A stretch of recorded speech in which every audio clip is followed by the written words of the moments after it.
Je vais vous raconter l'histoire. Je me souviens, il y a plusieurs années, j'étais à Denver, Colorado, pour un combat, mon combat. Avant le combat, on était assis au restaurant en train de parler d'argent. Nous parlions d'argent, il y avait moi, il y avait un groupe de personnes. Bon, j'avais ma petite, vous savez, ma petite somme quelque part, quoi. Donc je me sentais déjà assez apte pour en parler. On a discuté, nationalités confondues. Je pense que j'étais le seul Africain. Il y avait d'autres Européens, Danois, Américains. Bref, on parlait d'argent. Et j'ai commencé à expliquer, parler avec beaucoup d'emphase, parler avec ostentation de ce que j'avais déjà fait, ce que je comptais faire et comment il faudrait gérer l'argent et tout le bazar.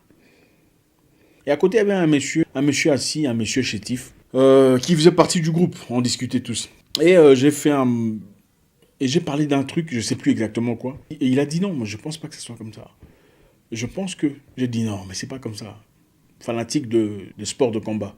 Dans ma tête, je savais que les fanatiques parlent trop. Ils aiment juger, ils aiment critiquer, mais au fond, il n'y a vraiment pas grand chose. Alors je l'ai interrompu, mais non, c'est pas comme ça.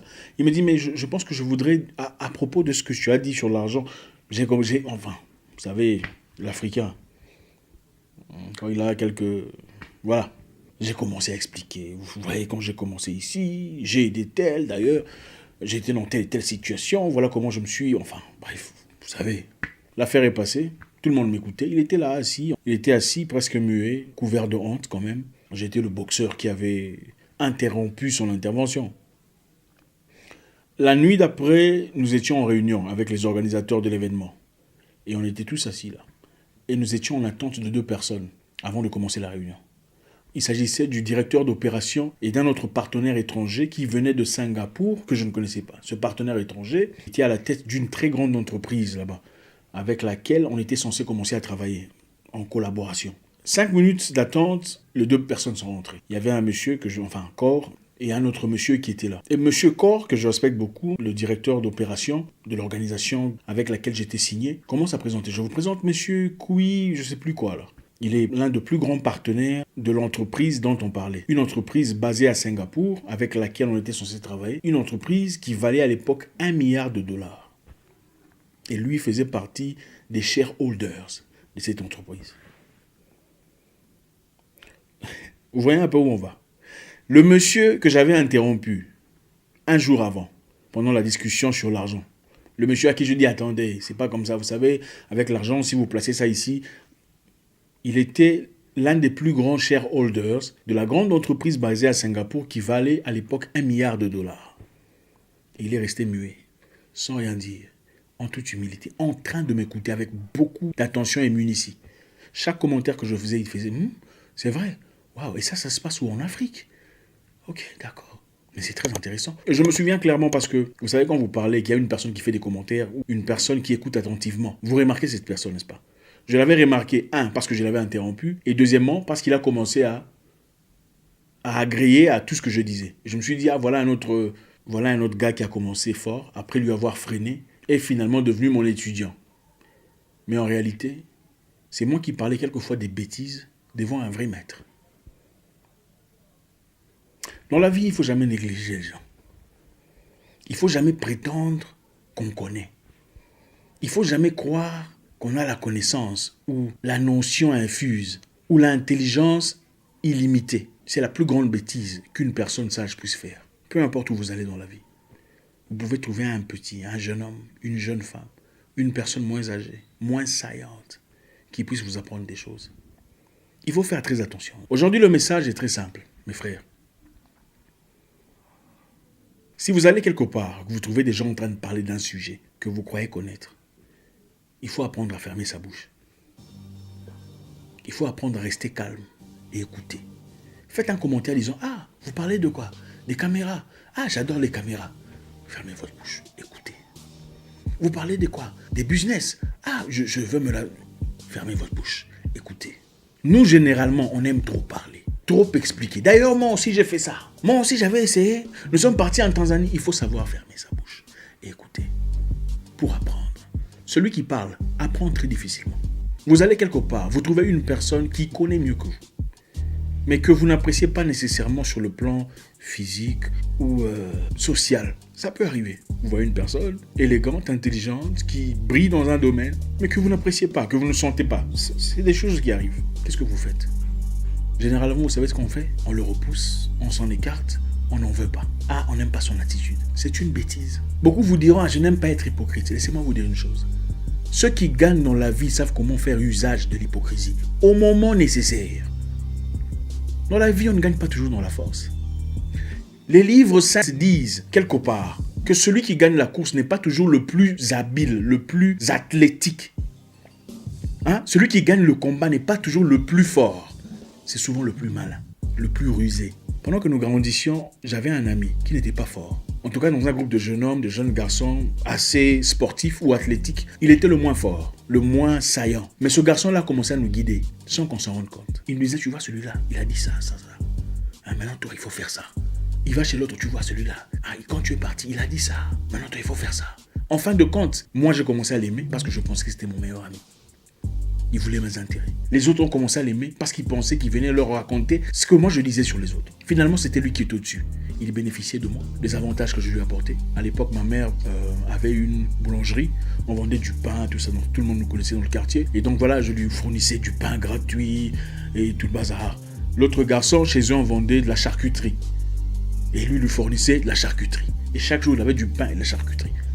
En se servant de nous deux. En fin de compte, on s'est battus, moi et ces garçons-là. Et lui a dit, je ne suis pas dans vos histoires. En gagnant de nous tous. Parce que celui-là a donné des habits. Enfin bref. Les gens qui gagnent dans la vie ne sont pas toujours les plus forts.